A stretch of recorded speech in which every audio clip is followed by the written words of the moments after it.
This is the all-weather approach to investing in houses. And so over the years, I have done a lot of things, done a lot of different, or tried, come up with a lot of different strategies and how I was going to do things as a real estate investor. Some of them good, some of them bad, most of them bad. And really, that's where I've come to the methodology that I currently adopt, which is through a whole lot of failed effort. And my goal, of course, with this whole channel is to prevent other people from making those same mistakes and to make some money off of construction, which is a tough thing to make any money in at all. Anyhow, that's a separate point. So, what is the all weather approach? Well, basically, what I've come to is that you can spin your wheels on a lot of different things, but you only have so much bandwidth. And so you have to determine what is the best thing for you to personally spend your bandwidth on. And I do want to clarify that that's what I mean. It is for you to personally spend your bandwidth on, not what you as an organization, as you grow, are going to spend your bandwidth on, because that is the reason that you grow an organization, is so that you can increase the overall bandwidth and decide then to put that effort into multiple different things. Whereas you may still focus just on the items of the all weather approach, or you may have some of your top players focusing on the items of the all weather approach. But if I were just getting started right now, I would take these items and that is what I would put my attention into. And even now, having an organization, these are still the things that I focus my attention on. In fact, a lot of that is why I started all of this different content, is to force myself to think through the different things. A lot of what happens to folks in business is that they get really good at dealing with them things themselves, and so basically they create this program in their head on how to deal with given scenarios. And what I'm trying to do through this content is to pull that all out of my head into a processed strategy that other people can follow. And so this is kind of a practice for myself as well, and is making me better in my actual job of rehabbing houses and investing in houses, to have to think through the different steps that I automatically think through every time I'm put up against a certain scenario. So that is a lot of what this podcast is about, is me trying to fish these things out of my head. And, whether you know it or not, I do this podcast so then I can take those things and put them into a more condensed package that then gets made into a YouTube video that is much shorter than this podcast. Also, out of this podcast, I take the things that we talked about and I turn them into shorts as well. So this serves a lot of purposes for me. It helps me think through things and it helps me build YouTube videos, which ultimately drive people to my website, and hopefully people are interested in my stuff. So, once again, the all weather approach, what to focus your personal bandwidth on. And so, I think first you need to understand that this will fit any experience level.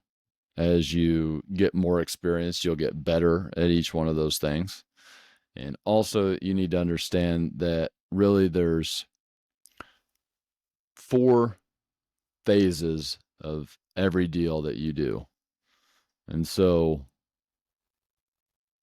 What are those phases? 4 controls would be the better thing to say. 4 things that you have direct control over. And that's number 1, the deal, the acquisition, what you get that property for, how much money you spend on it, or what terms you get, and so on and so forth. And I guess as a sub point of this, I would also consider lining up the actual funds as part of the acquisition. But this is mainly talking about the price or terms in which you acquire that property. Number 2 is the strategy. Taking some notes here. Number 2 is the strategy. This is where you decide what your exit strategy is going to be for that property, and also setting up the next steps, how you're actually going to go about improving the value of that property, whether you actually improve the value of that property or not. Basically, how are you going to profit from that property? So the strategy usually includes a scope of work. So maybe if you understand control number 3, which is the work, mostly the rehab is what we would generally be doing in the work.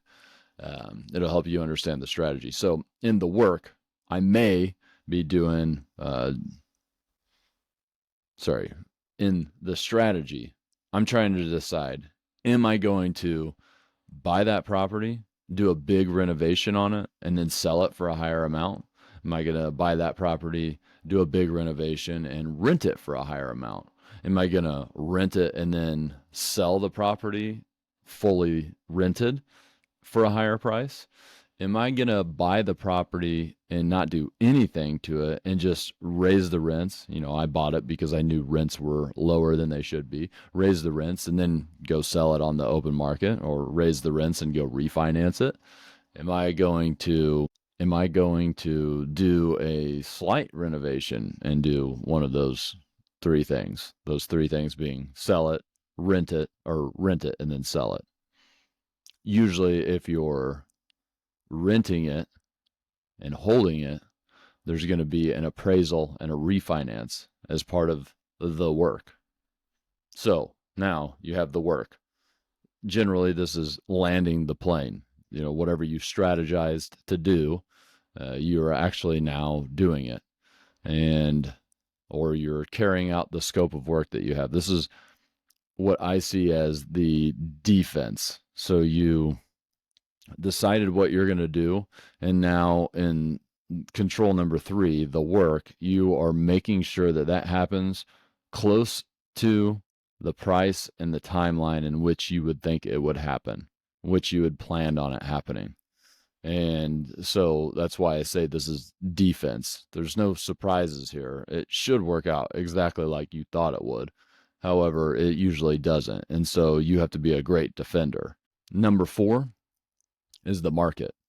So this is where you sell or rent the property. And really, on control number 4, it's just the market. And so the market kind of tells you what the property is worth in either rent value or sale value. However, the value of that property is not an exact, it is a range. So it is just an example here. Let's say it's a $200,000 house. The ARV is $200,000. Well, that means that the ARV is really like $190,000 to $210,000, or 215, 185 to 215. It's not just 200.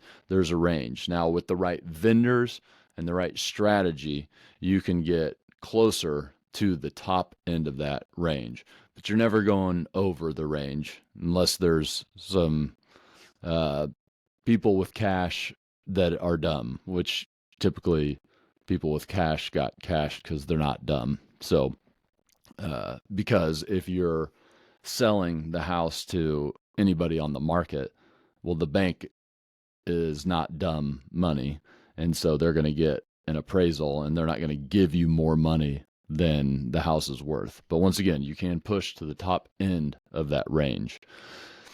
Same thing with rent. Rent a little bit different because you can actually con somebody into paying more than they should be for a rental. But, basically the market takes care of itself, because if you're trying to get $2,000 a month for a $1,500 a month rental, well, they're going to see other houses in that neighborhood that are renting for $1,500, and they're just not going to rent yours. So you can't push it too far. However, there is supply and demand, and you can push it a little bit. And once again, with the right vendors, you can push to the end of that spectrum. And really, the spectrum is a little bit wider on rentals. So, really make sure you have the right people renting those houses, or learn how to do it yourself, which will affect your appraisal, which will affect the amount of money you get to put back in your pocket, and so on and so forth. Anyhow, so the 4 controls of a deal: acquisition, the strategy, the work, and the market. So that you need to understand to be able to understand the all-weather approach and the value of the all-weather approach, which, here we go. All-weather approach has 4 points. So 4 things you have to focus on. Now, these are big things, and so we're going to take some time going through them, but 4 things, really. First is leveling up your contractors, leveling up your vendors, which is mainly your contractors, your wholesalers, real estate agents, property managers. There are other vendors out there. There are suppliers. There are insurance agents. There are attorneys, accountants, anybody you deal with in the business. But the 4 that are going to make the biggest difference to you are the contractors, the wholesalers, real estate agents, property managers.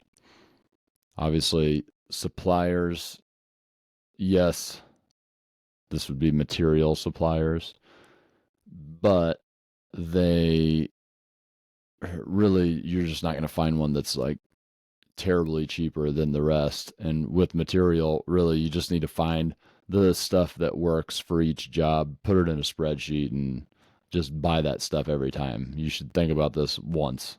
Maybe, once every few months, you update your spreadsheet to make sure you got the right stuff. Okay, and then, the other things are more business related. They're not real estate investor specific. Yes, you should make sure you have a great CPA or multiple, and a great bookkeeper or multiple, and attorney or multiple. And you should always be working on leveling those up, but you're going to stick with those people for a long time if things are right. And, same thing with the 4 that we discussed, but, you can find information about the other business related vendors in a lot of other places. Here we're talking about how to make profit, how to maximize your profit in real estate. And so, number 1 to the all-weather approach: level up your vendors, contractors, wholesalers, real estate agents, property managers. So how do you do that, or what does that mean? Well, it means that you want to, and I've done a whole video on, how to recruit the right subs or contractors, and how to manage them. And basically what I'm always talking about, and this applies for all of them. I've also made a video on what makes the best contractor. And so, in my world, at least what I'm trying to show you guys, in the real estate investment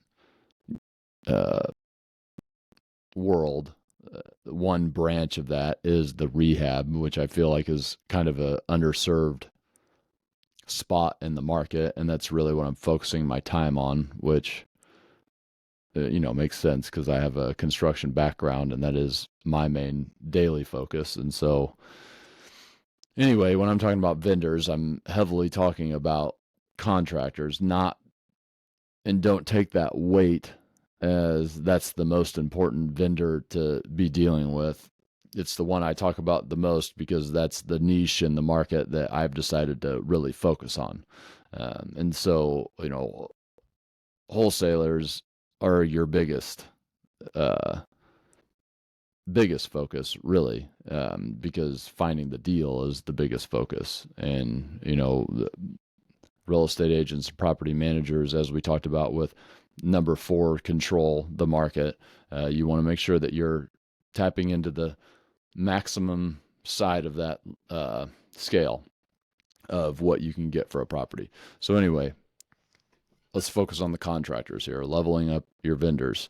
This means that you should constantly, so contractors and wholesalers, I think, are just, it's such an important part of your business. Because as you'll see in so many of my videos, that the number one thing to focus your attention on is finding the right deals. Those 4 controls, if you just get great deals on the front end, you'll basically solve all of your problems. Getting great deals on the front end make getting money easier. You can actually do the thing where you have $0 in a deal. It makes construction way easier because you don't have to worry about it as much. I said before that the work, control number 3, is defense. It's just making sure that your strategy plays out well. When you get a great deal on the front end, you just get a lot more space in time and in money. You can, if it should be a $50,000 renovation and you have a great deal on the front end, well, you can spend 60 instead, and it makes that difference, makes everything so much easier. You don't want to go too far here. You still want to be diligent, but if you have a great deal, it makes it much more easy for you. And so, uh, so wholesalers and contractors, these are like, the way to look at this is that it is a sales pipeline, just like any sales pipeline you've ever done. And you go out and you fill that pipeline with leads and you follow up on those leads maniacally. You're there to make a sale on why they should work with you. Why should contractors use their time and bandwidth to do your projects? Why should wholesalers bring you their deals?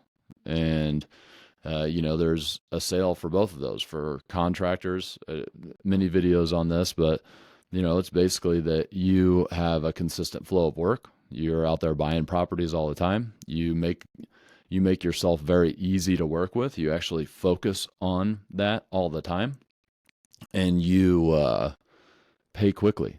Always pay quickly. Pay quickly. Pay quickly. And you have systems set up to make sure that you can get there quickly, and you set expectations in a way that is very clear, so that way there's no discrepancy once the pay time comes up, because once again, you feel that it is your duty to make sure that if a contractor spends their time and effort and bandwidth to do your project, that you reward it.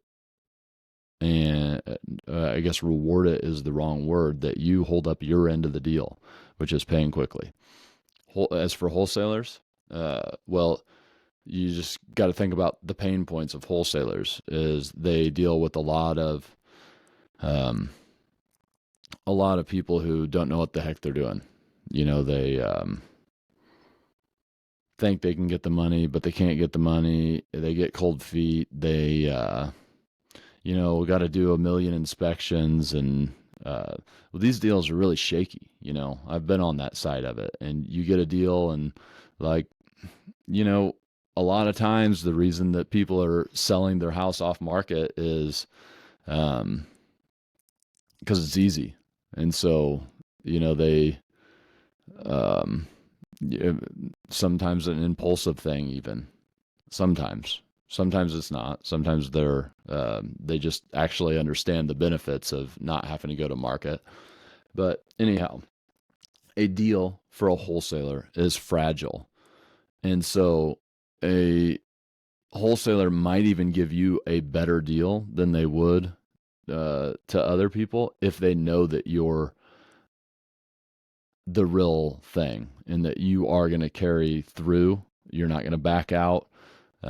Even better yet, if you don't need to do inspections. And so personally, I always make sure that I or somebody I trust go to the property the first and only time to check everything out. And that way I don't need to know any other information. Do the same thing if I'm buying direct from a homeowner. But, the point is try to be in and out of there quickly. Like they made a sale based on the fact that, there wasn't as much BS as you have to deal with in selling a house on the market. And if you're going to make them a liar, they're just not going to want to sell anymore to you. Okay. And now with all vendors, it's about prioritizing building relationship capital. And so, yeah, we're all here to do business, but if you don't groom your relationship with them, uh, you're just always going to struggle. Building deeper relationships where people don't have to, your vendors don't have to think twice about you at all is a great scenario. And that's how you get into the really good stuff, the really good deals for, wholesale. And I don't necessarily mean really good deals like they start discounting the properties even more. They still need to make money, and you want them to make money because you want them to be able to send out their next batch of marketing. And you want them to, be lucrative. Otherwise, they're going to stop being wholesalers because being a wholesaler sucks. And, they have to grind all the time, and a lot of them get burnt out. And so if you're, if you're grinding them down even further every time, they're just they're going to be out of the game completely, not move on to a different seller, just out of the game completely. And so the ideal situation is that they know they just have to go find deals and that you'll buy it every time and you'll make it really easy for them. You won't haggle them too much on the price. Some, because if you're their go-to, then you also should get something out of it. But what you mostly get, and this is the mindset I always go with, is what I mostly get is the first peek at every deal. And that is a good position to be in. And then with the contractors, once again, I've done a lot of video on how to build the relationship with them. But it is the main thing I'd say about it is about your mindset. You're building relationship capital. That does not mean you're getting walked on. We have the systems and expectations that we clearly set out, but you're focused on building relationship capital. You don't think about them like you'll just find the next one if they don't work out. Really focus on, a contractor at a time and really treat it well. And over time, you build your depth chart. And so going back to the leveling up of the vendors, you are always building a depth chart. That doesn't mean you're necessarily working with each one of them every time, but it is a sales pipeline. And the more leads you can get put into that funnel and work them, the better off you are. And so you find the lead, you put it into your funnel, and then you follow up. Sales is follow up and negotiation. And so this is the follow up part.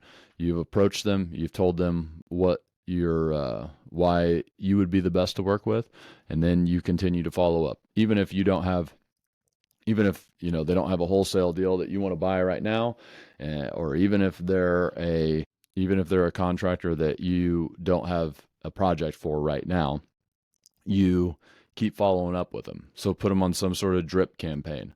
Maybe that is it's different for everybody. I mean, maybe you have email marketing that you want to send them.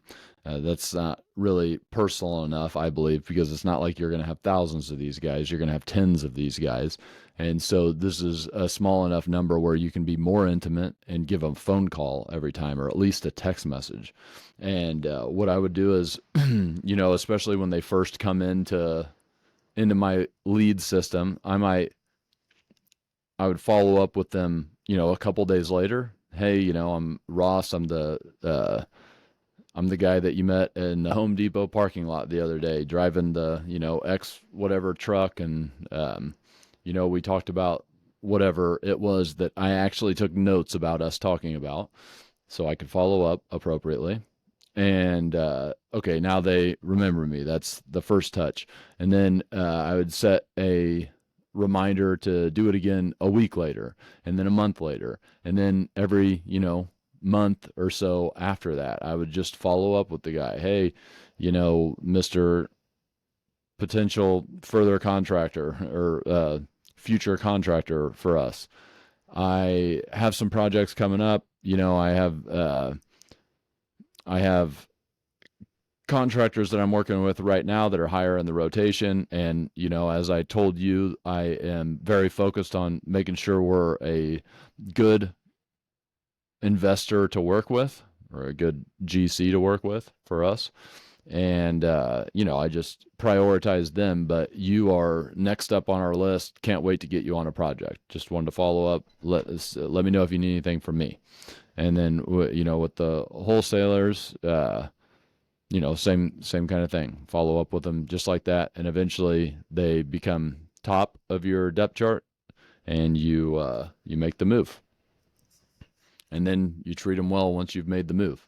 Okay, going back to the pipeline, the sales pipeline analogy here, you also have to prospect, and you have to put more leads in that funnel. So I don't really go out marketing for these guys. Really, what I do is, for wholesalers, they're easier to find, but I'm always looking and always, getting on mailing lists. And it's not like I go work a relationship with every one of these every time. Really, I try to find, 3 or 4 or 5 guys that I work really closely with. And I have the same approach for contractors.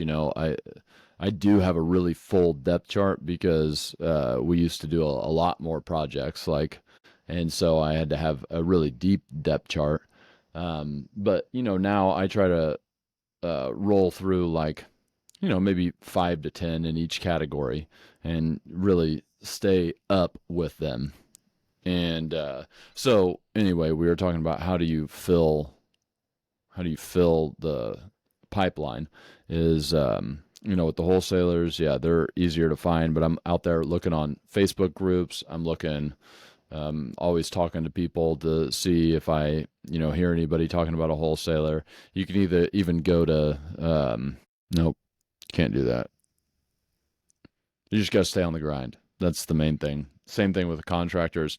Anytime I see a contractor that fits our profile, you get a whole thing on the profile for us. But anytime I see them, I am writing down their phone number, taking a picture of their truck if I'm in traffic or whatever, so I can follow up on them later. Or if I see them pull into a gas station, I pull into the gas station and I approach. If I see them at Home Depot, at Lowe's, and I mean, going to my kids' pickup line at school, I'm gonna talk to those people because I want to fill the depth chart. I want to put, if I have the opportunity, put my face in front of theirs, and so they can remember me. Otherwise, I keep the phone number and keep it in our system to follow up on when the time comes. When you just get the phone number like that in traffic, you don't have to follow up on that lead right away. It's kind of sitting there dormant for you to, start the relationship later. But yeah, all right. And really, if I see those guys at a stoplight or whatever, I'll kind of point to the side of their truck and tell them I'm going to call them later. So that way I can start to warm up the relationship right away. Okay. Now, learn to, all right. So number one, level up your contractors. Number one, level up your vendors. Number two, make smart scopes of work. Once again, lots of videos about this, but basically this is control number two in a nutshell. This is your strategy. So we have our system, which is basically like this. It's getting a little too hot. Check. Okay. So learn to make smart scopes of work. Well, we've talked quite a bit about scopes of work, but what is a scope of work? It is, yeah. So we talked a lot about a scope of work, and it was actually last week's video. But what is it? It's a vision for everybody who is going to be on that job site. It is job detail, so everybody knows exactly what needs to happen. It's also becomes a project management tool, and it's your budgets. And that is what a scope of work is. And it's a very simple thing. It's, you need to understand our overall systems, which basically, there's a project, which is like one, the rehab at 123 Main Street. And inside of that project are 6 phases, always 6 phases. And inside of each one of those phases are jobs like lay LVP flooring would be a job. Inside of that job, there would be the details, the actual tasks related with putting down those floors. So you got a project. Inside of a project are 6 phases. Inside of each one of those phases are jobs, and jobs have details or tasks associated with them.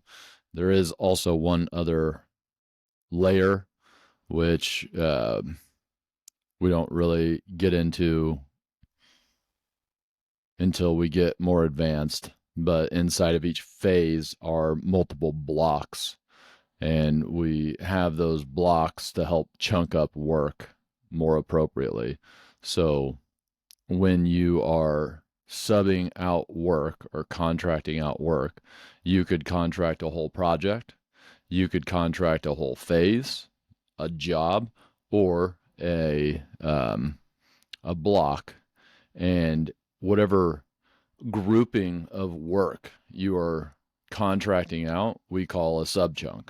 And so there's a lot of strategy inside of that.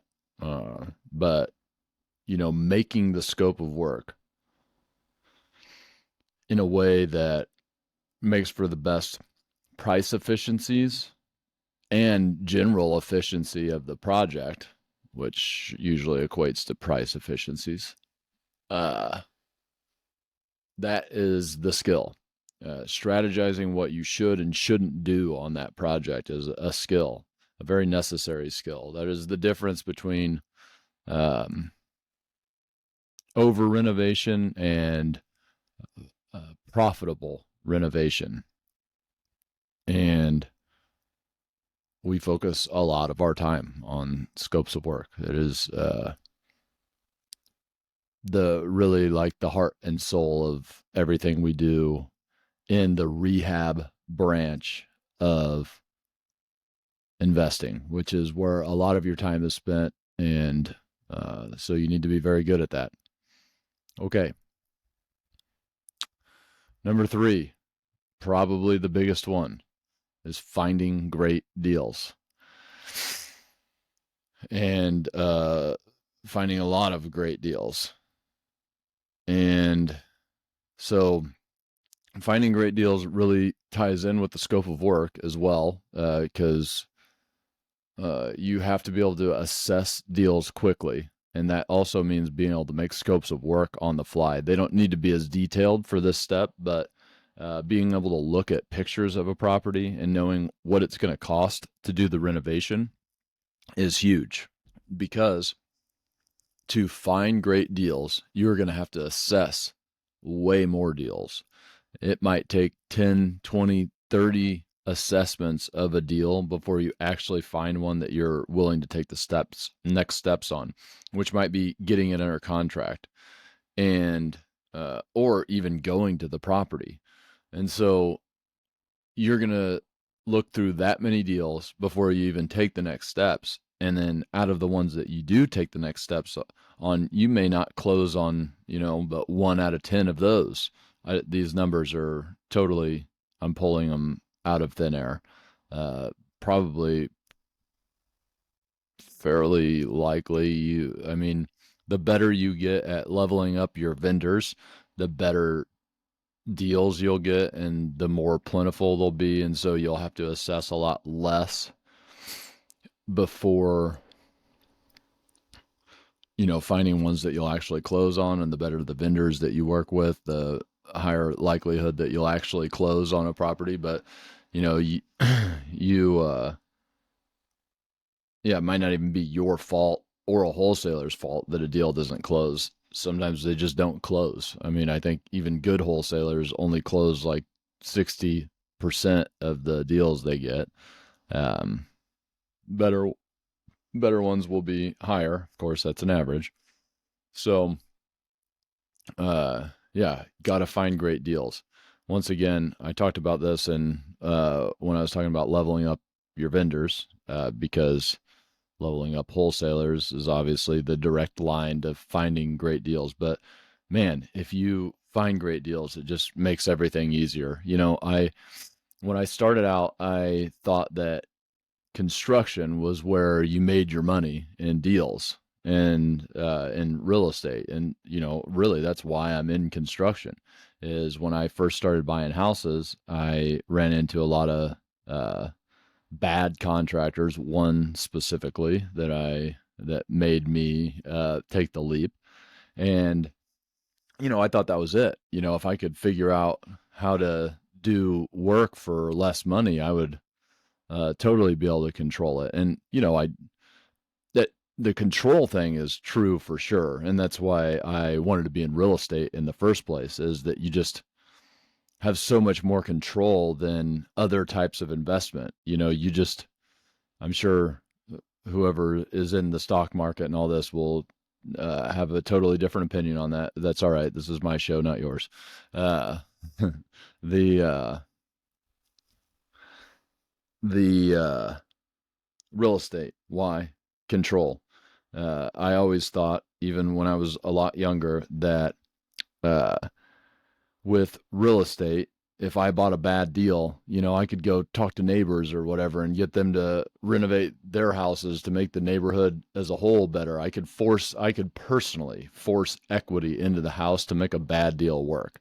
And which, that line of thinking, well, it is true. You do have more control over the real estate than anything else. You can't sway the market, but you can personally affect the property. And you just can't do that elsewhere. And also, there's more reasons why real estate is the greatest thing ever for investment. But that line of thinking is what led me to construction. That is the main thing to control, to force equity into a property. And so I needed to control that. That's ultimately what led me to having a construction company and all that kind of stuff, and learn construction. And so that is true. But I learned that really, even being an insider on that, you have more control, you have better defense, but you don't really get stuff done for much cheaper, because construction costs what it costs. And I've tried all kinds of different things, and also did a video on the best contractor, talking about the different types of contractors that I've gone through, and how really it all comes back to, like, it costs what it costs. You there are times where you do get things done for cheaper uh, in actual checks you wrote, but you pay for it in other ways. And so, anyhow, I initially thought that construction was the thing I needed to focus all my time on, and that's how I would make every deal a great deal. That is true to a point. You get a lot more control and you protect yourself from really bad things happening. And maybe that's where all the money's made, is protecting yourself from bad things that could happen and do happen to a lot of investors. But what I ultimately have learned is where you really make all of your money in real estate is finding great deals to start from. When, I see people out there buying really skinny deals that barely work on a good day, if everything on paper works out, if the project's done in X amount of months, so that way the hard money only costs them this much, and if the construction comes in a range of 40 to 40,374 and 41,762, then this will be a great deal. And it's like, yeah, right, man. Just wait till you stick a scope down that sewer line and have to replace the whole thing, or the city comes in and says you need, a new whatever, you got to redo the electrical in this wall, but and so you do it, and then, well, but now that the electrical is done in that wall, really the panel isn't gonna it really isn't going to work for that load, and so we're going to need to replace the panel. Now that you replace the panel, you really need to replace that line that's feeding it. Come to think of it, the meter isn't good either. And then, yeah, well, the mast that is collecting the uh, electrical from the power board isn't good either. So you better replace all that. Well, there's 10 grand that I didn't expect to spend. And, those things come up really. You open the walls, termites have eaten up everything. Your house is like basically held together by toothpicks. Happens all the time. I mean, it will happen to you if you're buying properties. Maybe you've gone through a few and none of that's happened. And, you're getting cocky about your ability to avoid those things. It will get you and it will cost. And so if every deal is really tight, uh, you'll get hurt. You'll get hurt. And so finding great deals on the front end where you have a lot more space to work with really makes that easier. And then just, yeah, you'll find great deals, make a lot of money on, one or two of them, put them away for a rainy day, because it's like taxes you'll have to pay later. Well, actual taxes you'll have to pay later, but also the taxes of when you find that sewer line that you got to replace, and it costs you a whole bunch of money, and the structural damage or the water that's coming into the crawl space that you didn't know about because it was dry when you bought the property. Make sure that you put that money away, because the taxes you're paying are on that one where you actually lose a bunch of money. And I've definitely had ones where I've lost a bunch of money. So, number 3, learn to find deals. Deals are the true king. Okay. 4, learn to manage projects. Be a better project manager. That's it. This comes back to the scope of work. The project management really comes down to 2 things. One is setting crystal clear expectations. This is done through your SMART scope of work. And then get over it. Get over it. And have the ability to have hard conversations with people. Candid, hard conversations. And this same thing goes for setting the expectations. You have to be candid. You have to let them know what is going to happen if these things aren't carried out. And also, to build a relationship, make sure that you have expectations for yourself, that you hold yourself ruthlessly accountable to. But you have to set these expectations. You have to hold accountability.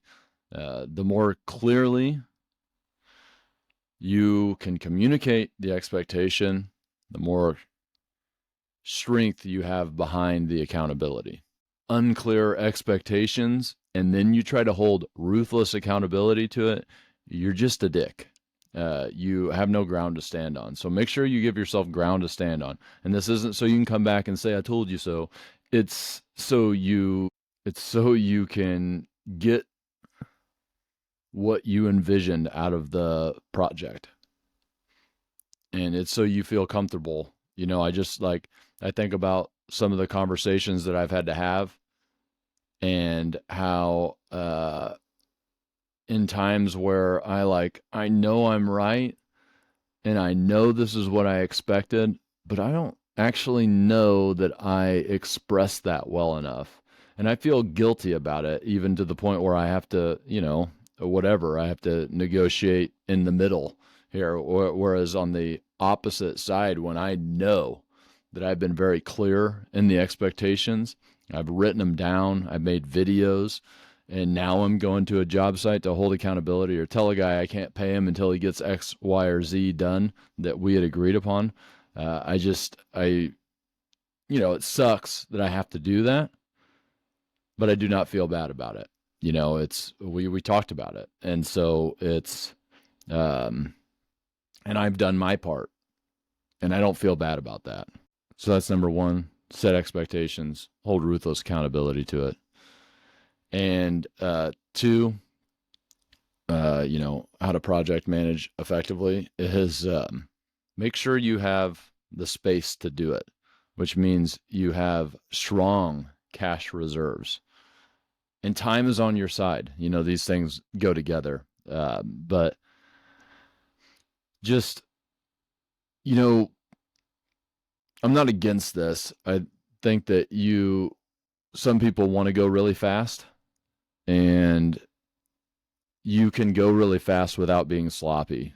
And I would say that if you were only doing, one or two projects at a time, you could really focus your bandwidth. But I do think that no matter what, when you're going fast, you end up burning up relationship capital with vendors that you didn't need to burn up if you just were able to take a little bit more time. But anyway, how to be an effective project manager: have the time to be effective and to not be sloppy, and have strong cash reserves so you can, time being out of time and out of money puts your back against the wall.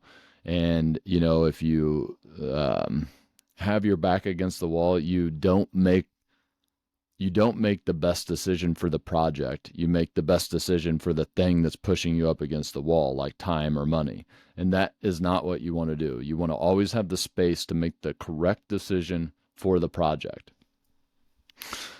So, all-weather approach. Level up your vendors, always. Make smart scopes of work. Get great deals. And learn to project manage effectively. And I think if you focus your bandwidth on those four things, your personal bandwidth on those four things, you will get better every day, and you will build a real estate empire. Whatever that empire means. For some people, it means owning thousands of properties and being able to feed not only your family, but the next 10 generations of family to come. For some people, that means to have the space to really focus on your life right now and to take more time off and so on and so forth. Everybody's empire looks different. But focusing on these four things will get you there. Okay. Bye.